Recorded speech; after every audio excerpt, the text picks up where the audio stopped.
Hey friends, welcome back to all about nutrition. मेरा नाम है अर्पित मंगल और गाइज आज के वीडियो में आप लोगों को बताऊंगा क्रिएटिन के साइड इफ़ेक्ट्स के बारे में, जैसे क्या क्रिएटिन लेने से किडनी स्टोन, किडनी डैमेज या हेयर लॉस होता है या नहीं। क्रिएटिन के डोजेज के बारे में भी आपको बताऊंगा। वाटर इनटेक कितना रखना है वो भी आपको बताऊंगा। लोडिंग फेज रखना है या नहीं रखना है उसके बारे में भी हम आज इस वीडियो में बात करेंगे।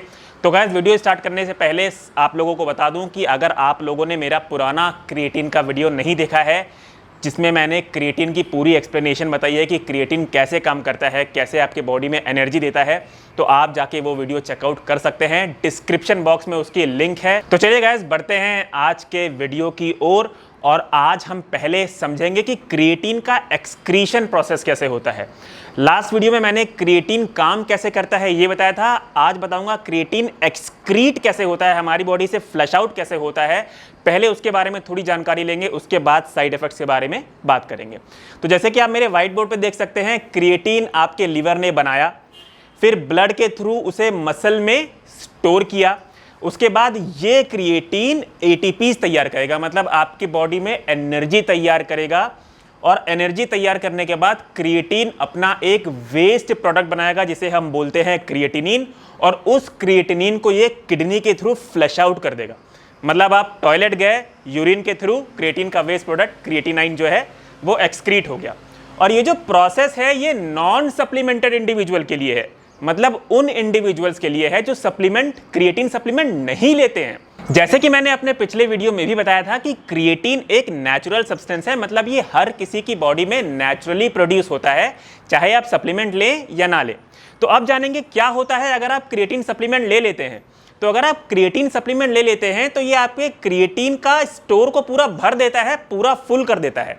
बॉडी एक नेचुरल लिमिट तक ही क्रिएटिन बनाती है, इसलिए बहुत सारे लोग सप्लीमेंट लेते हैं ताकि क्रिएटिन का पूरा स्टोर भर जाए। बट एक्सक्रीशन प्रोसेस तो सेम ही रहेगा ना। क्रिएटिन अब भी वैसे ही एनर्जी तैयार करेगा, वैसे ही अपना वेस्ट प्रोडक्ट बनाएगा क्रिएटिनिन, जो किडनी के थ्रू फ्लश आउट हो जाएगा। तो अगर आप क्रिएटिन सप्लीमेंट लेते भी हैं तो भी एकदम नेचुरल प्रोसेस होता है क्रिएटिन एक्सक्रीशन का। तो आई होप ये प्रोसेस आप लोगों को समझ में आ गया होगा। अब आगे बढ़ते हैं और बात करेंगे कि क्या क्रिएटिन लेने से किडनी स्टोन्स या किडनी की कोई बीमारी होती है या नहीं। तो है मैं आप लोग को बताना चाहूँगा, ये जो किडनी स्टोन्स और किडनी की बीमारी होती है ये तब होती है जब आप ढंग से पानी नहीं पीते हैं। बहुत सारे ऐसे पेशेंट्स हैं किडनी स्टोन्स के जिन्होंने आज तक क्रिएटिन सप्लीमेंट तो छोड़िए, प्रोटीन सप्लीमेंट भी नहीं लिया होगा, यहाँ तक कि अपने डाइट में ज़्यादा प्रोटीन इंटेक भी नहीं रखा होगा, तब भी उन्हें किडनी स्टोन हो गया है क्योंकि उन्होंने पानी ही नहीं पिया ज़्यादा। अगर आप पानी नहीं पिएंगे तो जो नॉर्मल फूड भी आप कंज्यूम कर रहे हैं उसका वेस्ट मटेरियल आपकी किडनी कैसे आसानी से फ्लश आउट करेगी। किडनी पे तो लोड आएगा ही तब। तो क्रिएटिन सप्लीमेंट से कुछ नहीं होता गाइस, क्रिएटिन सप्लीमेंट से किडनी स्टोन नहीं होता। अगर आप पानी नहीं पिएंगे तो ठीक नॉर्मल फूड की तरह जो क्रिएटिन का भी वेस्ट मटेरियल होता है जिसे हम क्रिएटिनिन बोलते हैं, वो भी अच्छे से फ्लश आउट नहीं हो पाएगा। तो आपको सिर्फ पानी का ध्यान रखना है, अच्छे से पानी पीना है आपको तब भी जब आप नॉर्मल फूड खाते हैं, और या फिर आप प्रोटीन सप्लीमेंट या क्रिएटिन ले रहे हैं तब भी आपको पानी अच्छे से पीना है। किडनी के ऊपर कोई लोड नहीं आता, बहुत ही नेचुरल प्रोसेस है एक्सक्रीशन का, जिसके थ्रू क्रिएटिन का वेस्ट प्रोडक्ट क्रिएटिनिन एक्सक्रीट होता है।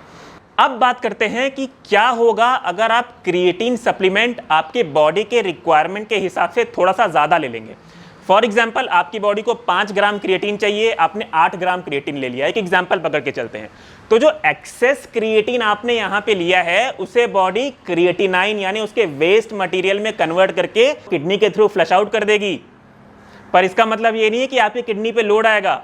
एक्सेस क्रिएटिन को वो क्रिएटिनिन में कन्वर्ट करके बस फ्लश आउट कर देगी, पर किडनी पे कोई भी लोड, कोई भी डैमेज नहीं होगा।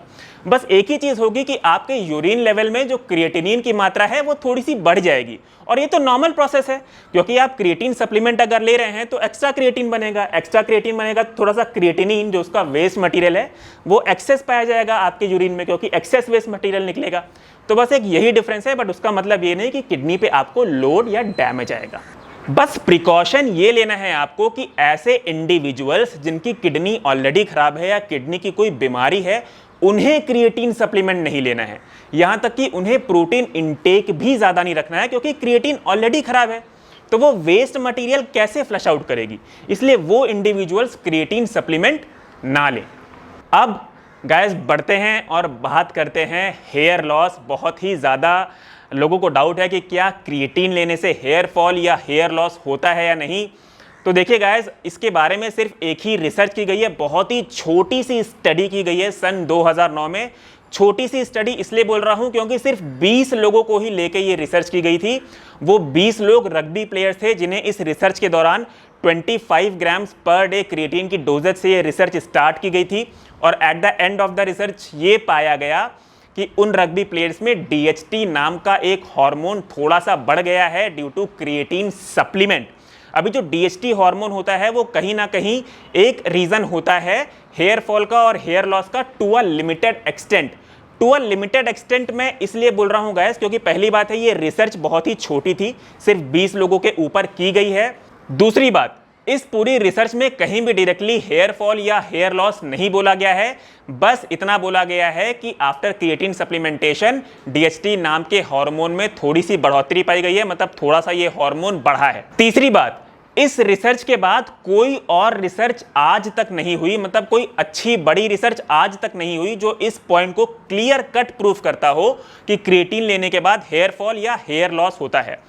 चौथी बात, हेयर फॉल और हेयर लॉस के मेन प्रमुख कारण कुछ और होते हैं, जैसे कि हार्मफुल केमिकल्स यूज करना, आपके स्कैल्प में इन्फेक्शन, प्रॉपर न्यूट्रिशन ना लेना, पानी ढंग से ना पीना, hormonal imbalance due to stress, due to depression. तो ये सब प्रमुख कारण होता है, इसलिए क्रिएटिन से आप डरे ना। एट द एंड गाइस, मैं आप लोगों को सिर्फ ये बोलना चाहता हूं कि जो क्रिएटिन सप्लीमेंट है वो हमारे स्पोर्ट्स एथलीट और हमारे बॉडी बिल्डिंग कम्युनिटी में इसका 25 साल से ज़्यादा यूज़ किया जा रहा है और अभी तक की पूरे वर्ल्ड में कोई भी ऐसा केस नहीं मिला है जिसे क्रिएटिन लेने की वजह से कोई प्रॉब्लम हुई हो।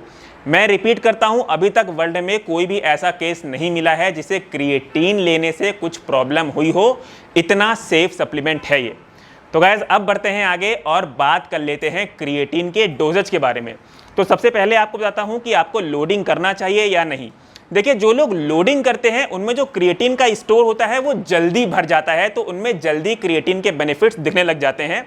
हालांकि जो लोग लोडिंग नहीं करते उसमें क्रिएटिन का स्टोर थोड़ा टाइम लगता है भरने में, but after some time loading वालों को और अनलोडिंग वालों को दोनों को सेम ही रिजल्ट मिलता है। तो ये डिपेंड करता है आप पे कि आपको लोडिंग करनी है या नहीं करनी है। बात करें अगर डोजेज की आपके लोडिंग स्टेज में, तो जो लोडिंग का फेज होगा वो 2 वीक का होगा, जिसमें पहले वीक में आपको हर दिन 20 ग्राम क्रिएटिन लेना है और दूसरे वीक में आपको 10 ग्राम क्रिएटिन लेना है। फिर तीसरे वीक से आपको अपनी मेंटेनेंस डोज चालू करनी है जो कि 5 ग्राम्स की होगी।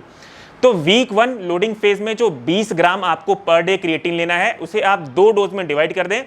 पहली डोज 10 ग्राम की आपको लेना है एम्प्टी स्टमक, दूसरी डोज 10 ग्राम की आपको लेना है अपने पोस्ट वर्कआउट में। बात करें लोडिंग फेज के दूसरे वीक के बारे में जिसमें आपको पर डे 10 ग्राम क्रिएटिन लेना है, तो उसमें आप 10 ग्राम की डोज को 2 डोज में डिवाइड कर लीजिए। पहली डोज 5 ग्राम की जो आप सुबह उठते खाली पेट लेंगे, दूसरी डोज 5 ग्राम की जो आप पोस्ट वर्कआउट लेंगे। फिर तीसरे वीक से आपका मेंटेनेंस डोज चालू हो जाएगा जिसमें 5 ग्राम आपको क्रिएटिन चालू रखना है पोस्ट वर्कआउट। अब बात करते हैं उन लोगों की जिन्हें लोडिंग फेज नहीं करना। तो जिन्हें लोडिंग फेज नहीं करना वो लोग 5 ग्राम क्रिएटिन पर डे से स्टार्ट कर सकते हैं। ये 5 ग्राम वो अपने पोस्ट वर्कआउट में लेंगे। पोस्ट वर्कआउट में क्रिएटिन इसलिए लेना है क्योंकि पोस्ट वर्कआउट अगर आप क्रिएटिन लेते हैं तो वो सबसे बेस्ट एब्जॉर्ब होता है, इसलिए आप अनफ्लेवर्ड क्रिएटिन ले लें और 5 ग्राम अनफ्लेवर्ड क्रिएटिन अपने वे प्रोटीन शेक में मिला के पोस्ट वर्कआउट आप इसे कंज्यूम कर सकते हैं। अब बात करते हैं गाइस वाटर लेवल्स के बारे में, क्योंकि बहुत लोग सोचते हैं कि क्रिएटिन अगर हम लेंगे तो हमको पानी बहुत ज़्यादा पीना पड़ेगा। देखिए गाइस, सिर्फ क्रिएटिन पे ही आपका वाटर इंटेक नहीं डिपेंड करता। वाटर इंटेक बहुत सारे दूसरे पैरामीटर्स पे भी डिपेंड करता है, जैसे कि आपकी इंटेंसिटी क्या है, बिगिनर है, इंटरमीडिएट है या एडवांस्ड है। आपका प्रोटीन इंटेक कैसा है, क्योंकि आप बिगिनर होंगे तो प्रोटीन कम होगा, एडवांस्ड होंगे तो और ज़्यादा होगा। तो बहुत सारे पैरामीटर्स पे आपका वाटर इंटेक डिपेंड करता है और इन सारे पैरामीटर्स को कंसिडर करते हुए अगर आप बिगिनर हैं तो आपको मिनिमम 4 लीटर पानी पीना है, इंटरमीडिएट हैं तो मिनिमम 5 लीटर पानी पीना है और अगर आप एडवांस स्टेज में हैं तो मिनिमम 6 लीटर पानी आपको पीना है। ऑलराइट गाइस, तो ये हो गई क्रिएटिन के साइड इफेक्ट्स के बारे में बात। आई होप आप लोगों को सारे मिथ्स क्लियर हो गए होंगे। ये किडनी स्टोन, किडनी डैमेज वाले, लोडिंग फेस करना है या नहीं, डोजेज, पानी, ये सब इस वीडियो से आप लोगों को क्लियर हो गया होगा। एक बहुत ही इंपॉर्टेंट चीज़ है जो मैं आज इस वीडियो में कवर नहीं कर रहा, और वो है कि क्रिएटिन को बेस्ट एब्जॉर्ब करने के लिए क्रिएटिन के साथ एक और सप्लीमेंट लेना पड़ता है। और ये कौन सा सप्लीमेंट है ये मैं आपको अपने अगले वीडियो में बताऊंगा। तो गाइज मेक श्योर आपने चैनल सब्सक्राइब किया हुआ है, नोटिफिकेशन बेल आइकन को भी आपने हिट किया हुआ है। कोई भी क्वेरी है तो आप प्लीज़ मुझे इंस्टाग्राम पे डायरेक्ट मैसेज कर सकते हैं, वहाँ पे आपके क्वेरीज का आंसर मैं आपको दे दूंगा। मिलता हूँ गाइज आपसे अपने अगले वीडियो में। Till then be healthy and stay safe.